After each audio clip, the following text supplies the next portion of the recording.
Across the outer edges of the Orion frontier, there were stories whispered in every settlement, in every spaceport, and across every starship. Stories of a creature so fierce, so untamable, that even the strongest warriors and the most advanced alien armies had failed to control it. The creature was called the Varlik, a massive horned beast covered in thick bone armor that could withstand plasma blasts. Its roar could shatter steel walls and terrify the bravest soldiers. Many who had tried to hunt it or tame it never returned. Entire teams had vanished without a trace, leaving only scattered reports of screams and destroyed equipment. For years, no one dared approach its world, a harsh planet of rocky canyons and toxic storms, because the Varlik was said to rule it like a god. Captain Marathrix had heard these stories countless times. She had been stationed on the fringe worlds for nearly a decade, studying dangerous wildlife and reporting on threats that might reach inhabited systems. She was known for her calm under pressure and for never taking unnecessary risks. Mara had faced aggressive alien species before. She had survived attacks by bloodsworm colonies, toxic sandworms, and even rogue human mercenary crews. But nothing in her experience had prepared her for what she was about to see.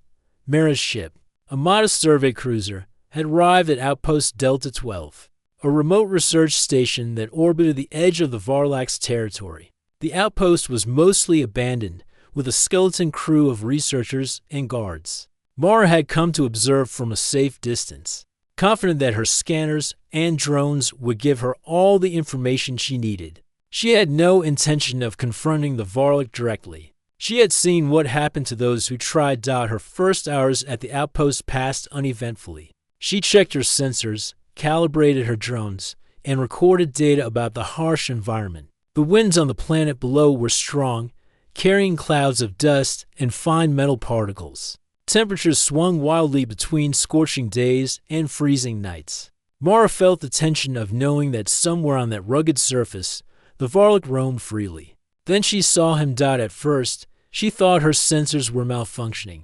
A human figure was walking across the rocky plains. Not far behind him was the Varlik. Mara froze as she stared at the screens. The creature, massive and terrifying, moved beside the human as if it were calm, obedient, almost gentle.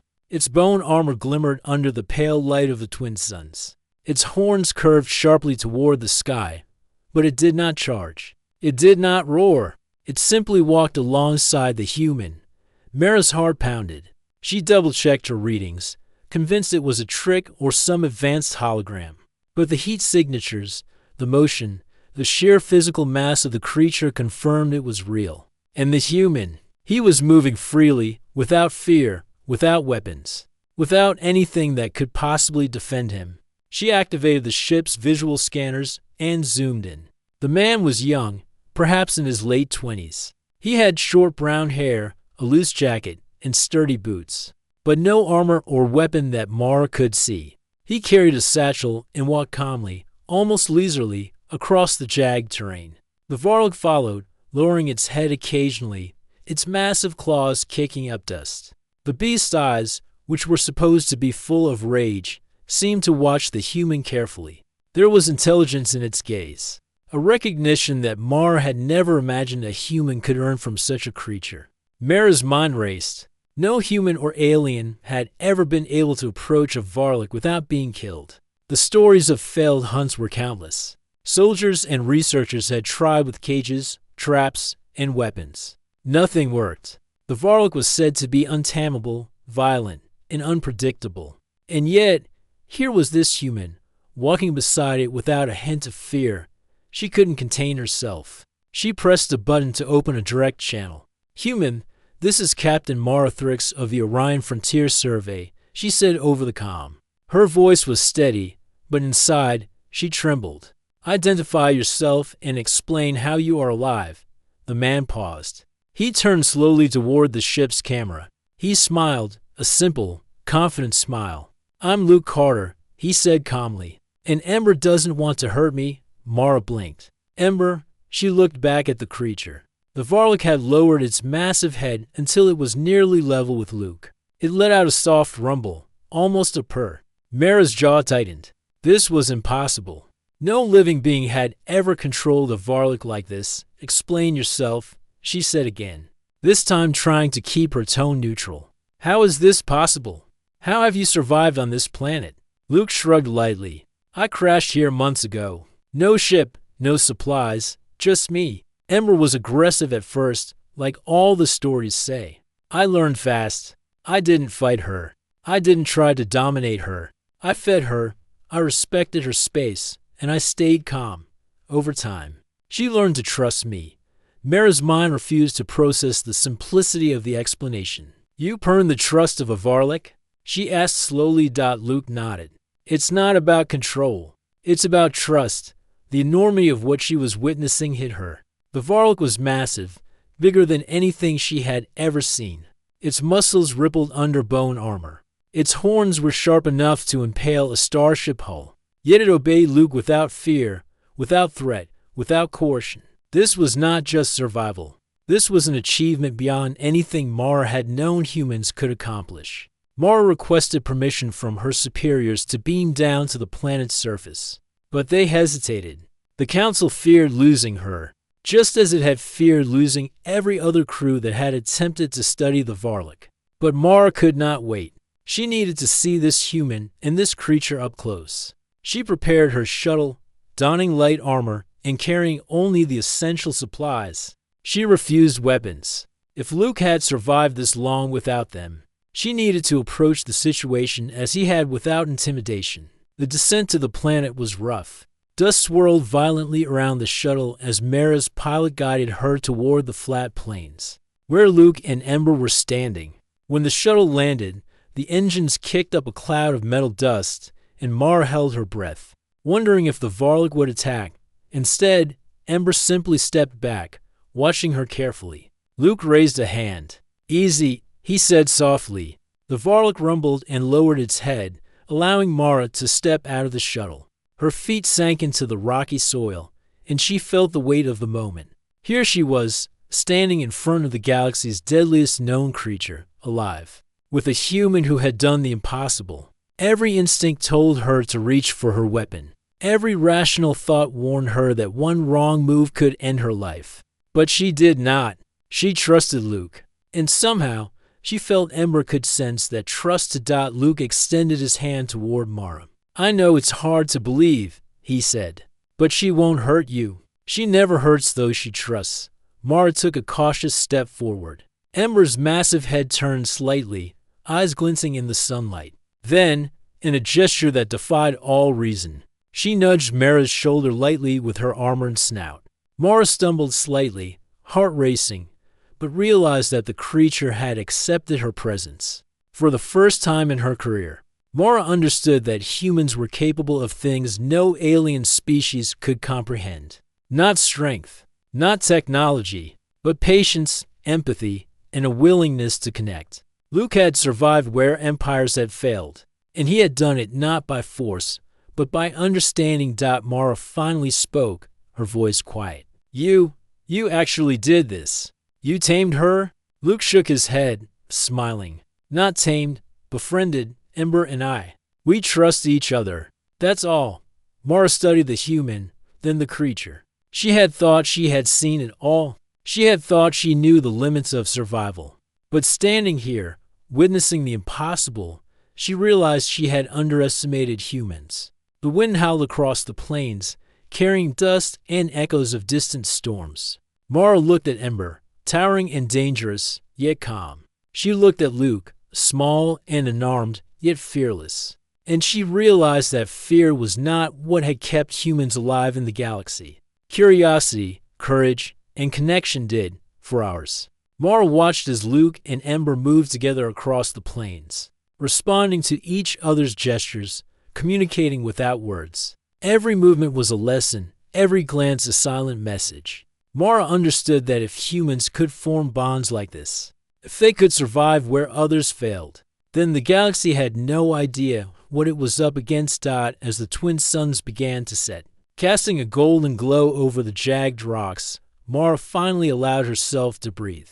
She had come expecting danger. Instead, she had witnessed something far more extraordinary. A human had done the impossible. And she would never forget the sight of Luke Carter, walking calmly beside the galaxy's fiercest creature. After Mara returned to her ship, she could not stop thinking about what she had seen. A human walking beside the galaxy's fiercest creature, it was impossible. She had witnessed hundreds of alien species, and even the most intelligent ones often attacked or fled when threatened. But Luke Carter, he had done something no one else could. He had earned the trust of a Varlock, a creature that many called a living weapon. Mara had to understand how. She requested a long-range communication link and spoke to Luke again. "I need to know," she said, "how you survived here so long. How you got Ember to trust you." "No human could do that by accident," Luke chuckled softly. "It was not by accident," he said. "I didn't have weapons. I didn't have backup. All I had was time, and I had to learn fast. Ember is not a mindless animal. She has instincts, yes, but she also understands threats and intentions. I had to show her I was not one." Mara listened intently as he described the first day they had met. He had crash-landed in the canyons of Ember's world, his small shuttle broken and useless. He had been alone, hungry, and wounded. The Varlock had appeared, drawn by the sound of his landing and the smell of the fire from the shuttle's engines. At first, she had attacked, charging with incredible speed, horns lowered and claws ready to tear. Luke had done what no one else would dare. He had frozen. He had stayed calm, dropped his tools, and let the creature approach. He had avoided eye contact, moved slowly, and made no sudden gestures. The Varlock had sniffed him, knocked him lightly with her horns, and then stepped back. Luke had survived that encounter because he had understood her instincts better than brute force. Over the next days, he had used what little he had to live. He scavenged edible plants and small animals, careful not to touch the creature's territory aggressively. When the Varlock returned, he would place food nearby but never too close. He would sit quietly, reading her movements, learning her patterns. He began to understand her moods, when she was playful, when she was tired, when she was ready to attack. Most humans would panic, he said to Mara. They would run, or try to fight, or set traps. I did none of those things. I treated her like a living mind, not like a machine or a weapon. I respected her, even when I was scared. Ember could sense fear, but she could also sense honesty. Mara could feel the truth in his words.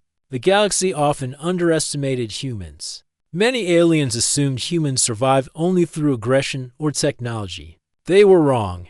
Luke's survival was proof of something else: humanity's ability to adapt, to connect, to face danger with patience and thought. Luke described how he named the creature Ember, after the faint red glow of her eyes at night, which reminded him of fire. Naming her was a small act, but it built a bond.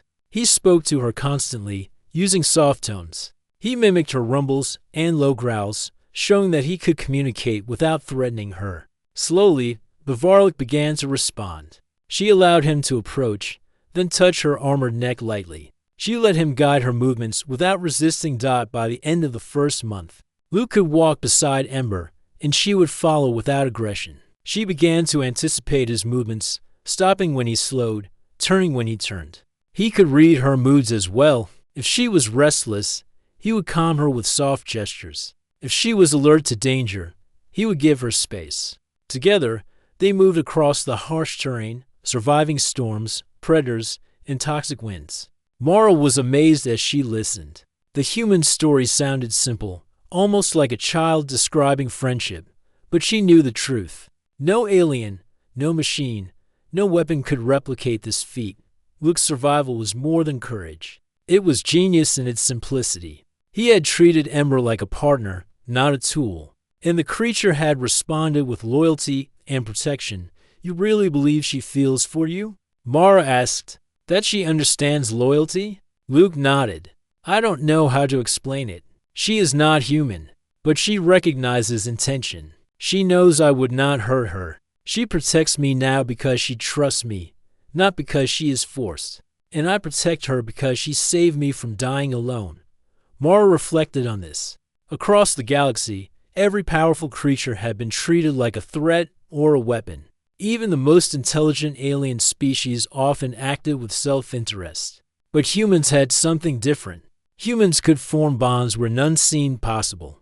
Humans could survive through connection, not just firepower. That was the heart of what she was witnessing. Luke shared the dangers he had faced. There were storms that could peel flesh from bone, poisonous plants, predators that could kill with one bite, and rival Varlax defending their territory. Many times, he had almost died. Ember had saved him more than once, stepping between him and predators, using her massive horns and claws to drive threats away. But he had also saved her.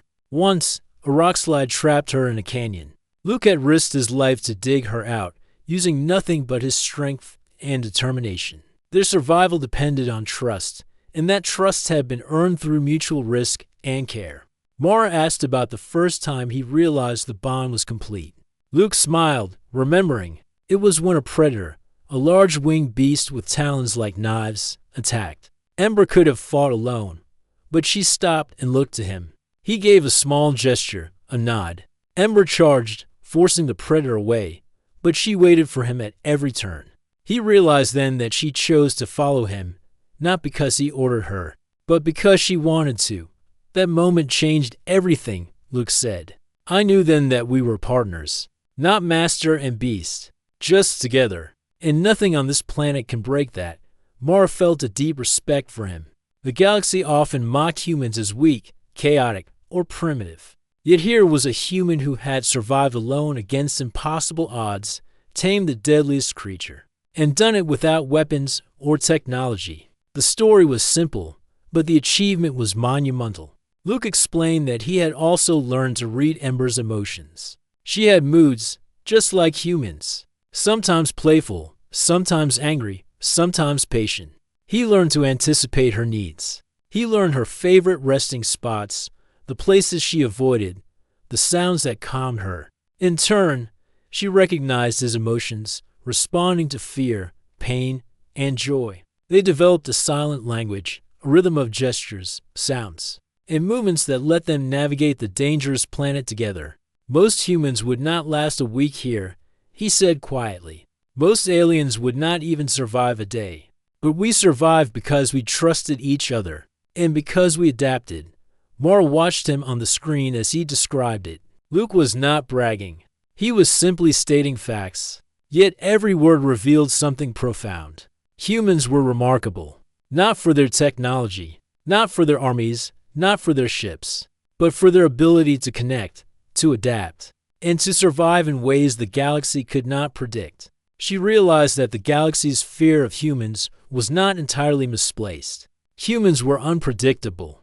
They were resilient, and they could form bonds where none seemed possible, bonds that could survive storms, predators, and the most hostile conditions imaginable. Luke and Ember were proof of this. For ours, Mara and Luke spoke. He explained how he had mapped the terrain, learned the weather patterns, and discovered edible plants. He shared stories of nights spent hiding from predators, of storms that tore through canyons, and of moments when he had thought he would die. And yet, he survived. Ember had been his protector, his companion, his friend, and he had been hers. Together, they had achieved what no army or empire could do. By the end of their conversation, Mara understood something she had never known before.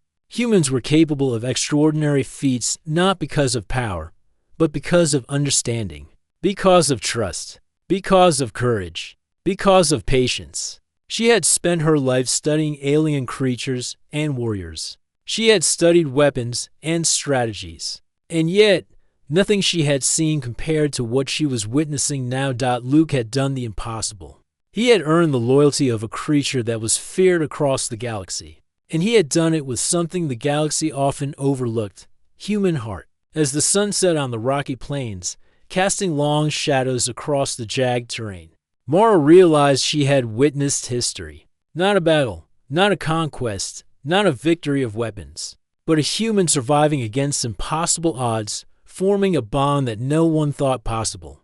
And the galaxy would never be the same again once they learned of it. News of a human walking beside a Varlax spread faster than any starship message could travel. The Orion frontier had always known of dangerous creatures, but a human surviving with one and earning its trust was impossible, unbelievable, and astonishing all at once. Marathurix watched the galaxy's reactions from her ship, reading messages, communications, and reports from military commanders, scientists, and diplomats. Some called it a miracle. Others called it a threat. The Dominion sent observers, curious to study the phenomenon. The Union demanded immediate reports, claiming humans might be developing control over creatures they were never meant to command. Scientists debated how a human could form such a bond. Generals worried, if humans could survive and thrive alongside a Varlock, what else could they do? Entire strategies and plans that relied on the galaxy underestimating humans suddenly seemed foolish. Mara returned to the planet to see Luke and Ember again. As she descended in her shuttle, she noticed unusual activity. Scouts from the Dominion had set up observation posts nearby. A Union research vessel hovered at a safe distance. Communications drones buzzed in the sky, recording every movement. Everyone wanted a glimpse of the impossible human and his companion. Luke greeted her calmly as she landed. "I know they are watching," he said, "but Ember doesn't mind. She knows I am here, and she trusts me. The rest doesn't matter." Ember rumbled softly, lowering her massive head so Mara could approach. Mara's heart raced. The creature was as huge and terrifying as before, yet calm and obedient.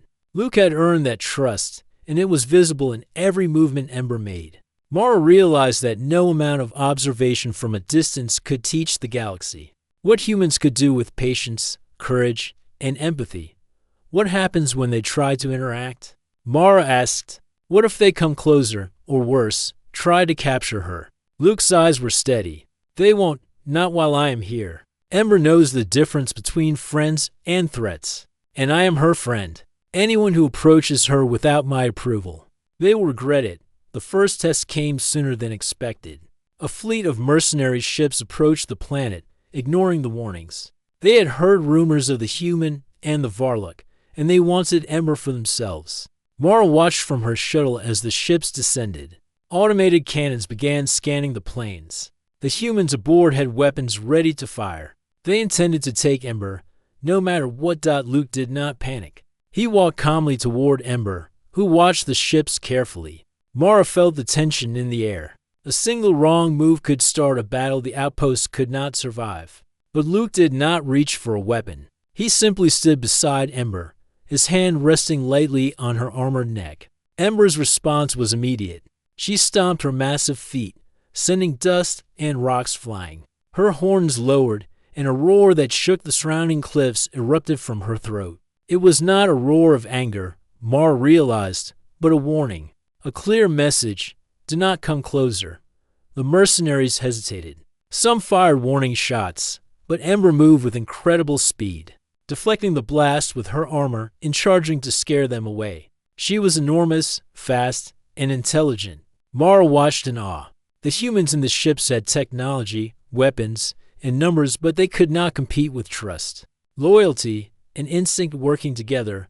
Luke guided her movements. With subtle gestures, he indicated when to move, when to step aside, when to advance. Ember obeyed instantly. They worked as one, a single unit that no machine or strategy could match. The mercenaries tried to retreat, but Ember's size and speed forced them back repeatedly. Mara had never seen teamwork like this, not in soldiers, not in alien fleets, not even in the most advanced AI formations. Hours passed. The attack continued, and the mercenaries realized they were no match for the bond between the human and the creature. Ember's intelligence and Luke's calm guidance turned the battle in their favor. One by one, the ships fled, abandoning their mission. Mara landed her shuttle and approached cautiously. She had seen humans fight with weapons before, but nothing like this. Luke had no guns, no armor, no backup, and yet he had one. After the mercenaries left, Mara walked beside Luke and Ember.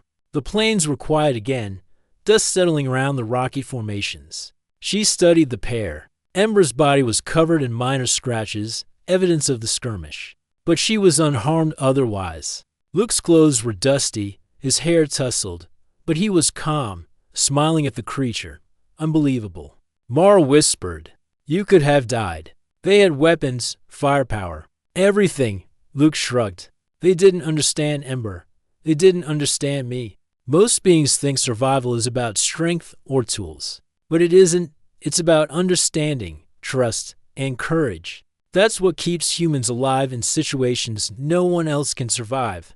Mara realized he was right. Across the galaxy, humans were underestimated. Other species believed humans relied on technology and numbers. But Luke had demonstrated something the galaxy could not replicate. Humans had intuition, courage, and a heart capable of forming bonds others could never understand. Over the next days, Mara observed more interactions between Luke and Ember.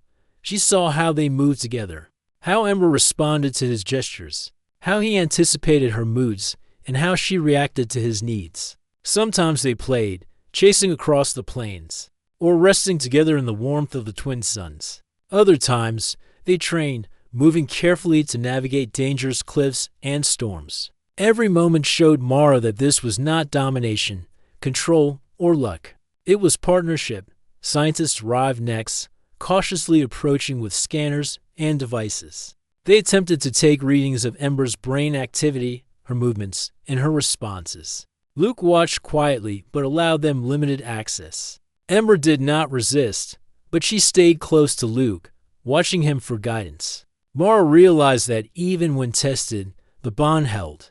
The creature was intelligent, yes, but also loyal. And that loyalty was to the human, not to any alien species or technology. During this time, Mara witnessed other humans trying to understand Luke's methods. Some envied him, others doubted him, but all had to admit one truth.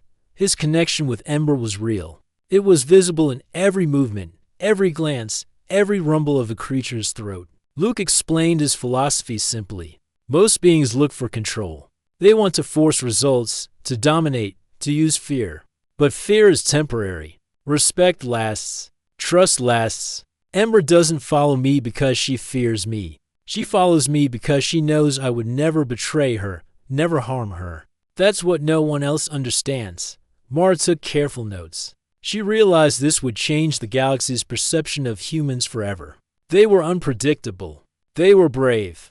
They were capable of forming connections that no one could anticipate. Luke and Ember were living proof. One evening, Mara joined Luke and Ember on a rocky ridge. The twin suns were setting, painting the sky in shades of red and gold. Ember lay quietly beside Luke, her massive head resting near his shoulder. Mara watched them in silence. The sight was humbling.